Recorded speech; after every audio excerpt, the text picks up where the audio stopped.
A university is a hub of knowledge. It has boundaries, it has resources, it has departments, it has a curriculum, it has papers, and it has lecturers. Lecturers who teach and lecturers who don't teach. But whether the teacher or the lecturer teaches or doesn't teach, the students are assessed. Irrespective of the teaching ability, when the student passes or the student fails, they are assessed on their learning ability. Now, has the student passed because of his self-learning, or have they passed because of the teacher's teaching methodology? Has the student failed because the student is not motivated, or the lecturer has not delivered the goods? Whatever it may be, knowledge and capability is what every citizen, every engineer who passes out required to have. An engineer has to be successful in the world outside,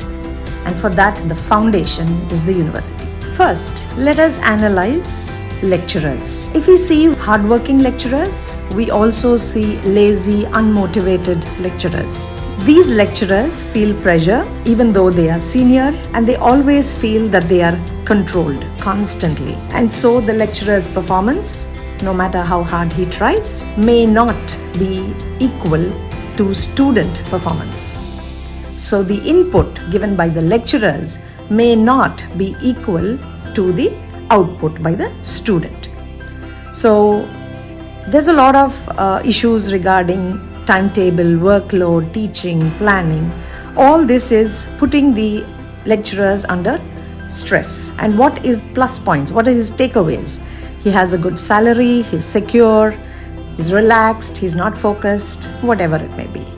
So now we understand that lecturers have to change their methodology, not feel pressure, yet bring about good output.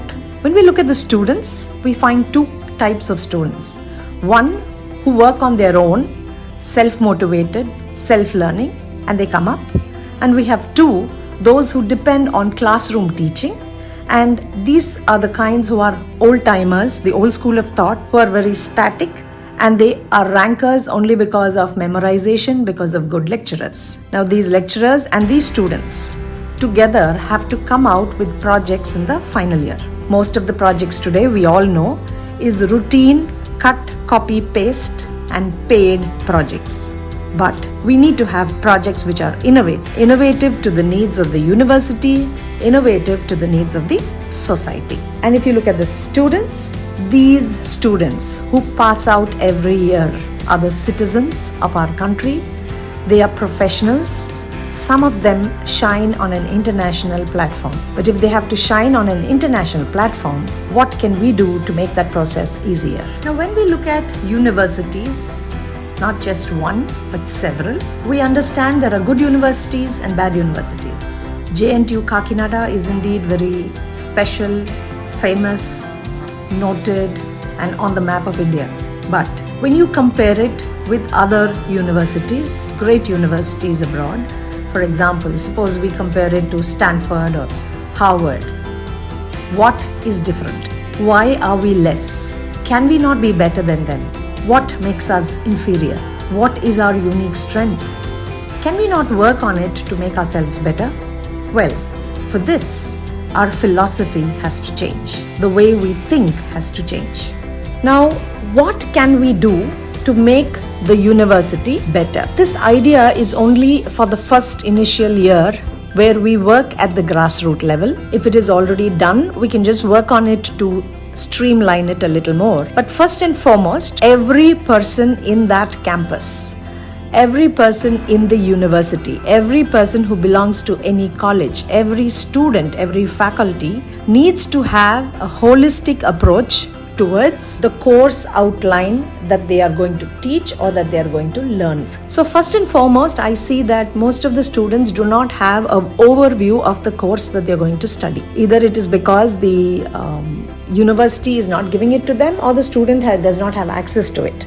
But whatever it may be, the holistic approach is the first orientation for any student towards approaching the need to study. Students come to college, but they don't feel the need to study. So to understand the need A person must first understand in his 4-year term in studying a degree, a bachelor degree in engineering, he needs to understand what those 4 years subjects cover. It should come on one consolidated sheet which has every year with the papers that he has to write and the subjects that he has to study under that. And under the subjects comes the chapters in which is under each subject. Now when this holistic view is there, he knows this is my target for the next 4 years and this is what I need to master in order to come out as an engineer. Normally students just given a syllabus book. Some don't even have that. They download it from the net. They need to, and each of the syllabus is given in different years, so the child doesn't have a holistic look. Please understand, unless I need to know where I'm going. I need to know how much I need to work hard. What is it that is expected of me in this 4 years is a first crucial step which does not take place. I don't know whether the lecturer doesn't give it or the student doesn't ask for it, but that holistic perception is the base. That is the first step. Second, when we look at each of the papers in each of the years that they have to study, each paper should have a detailed molecular outlook. That means every paper has different chapters. So every chapter along with the subtopics like we get in the syllabus. What are the main other subtopics that are needed? And under the subtopics, what are the concepts under that? The main outlines have to be given. So this is a detailed approach for every paper. Once I know the overview, I also understand the detailed approach for that 1 year.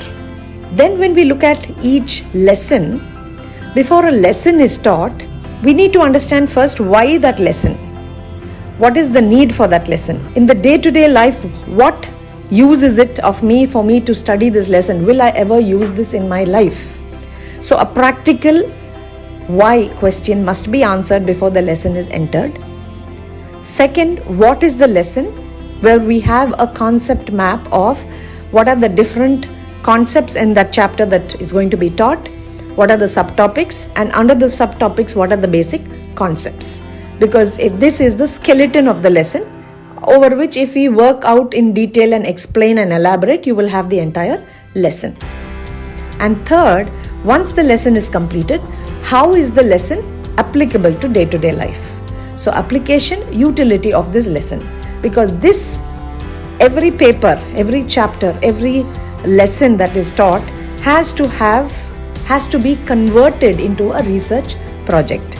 So different ideas will come up when the child or when the student is able to understand the why, the what and the how. So when you approach a lesson, the lecturer must make sure that first the objectives of why this lesson is being taught must be clear.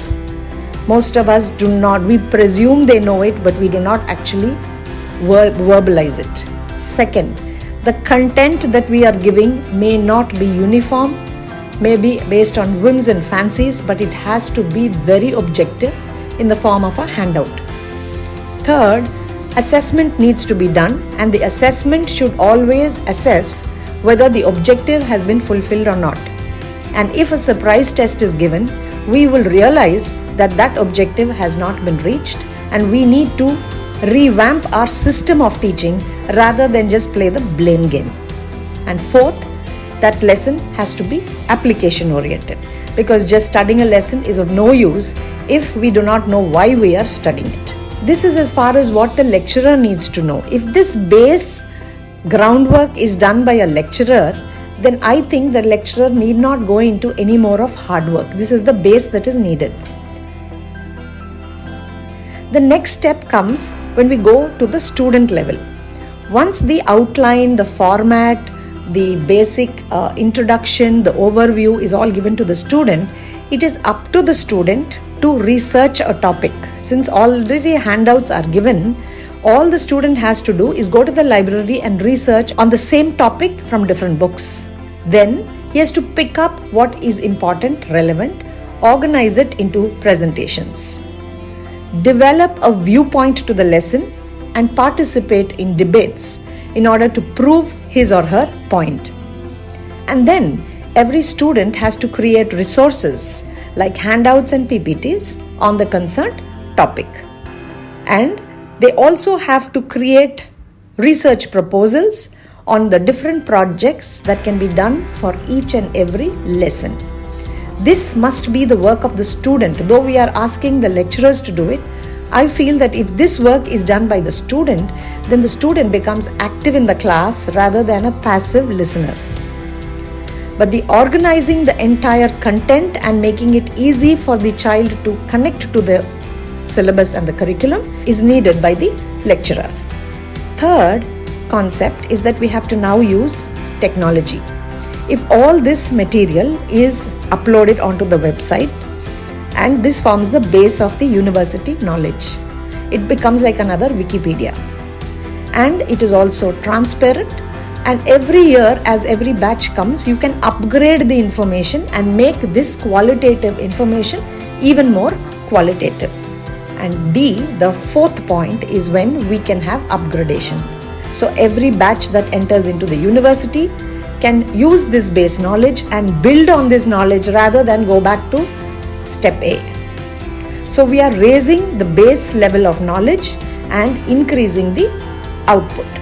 Thereby, every year we will only be producing geniuses.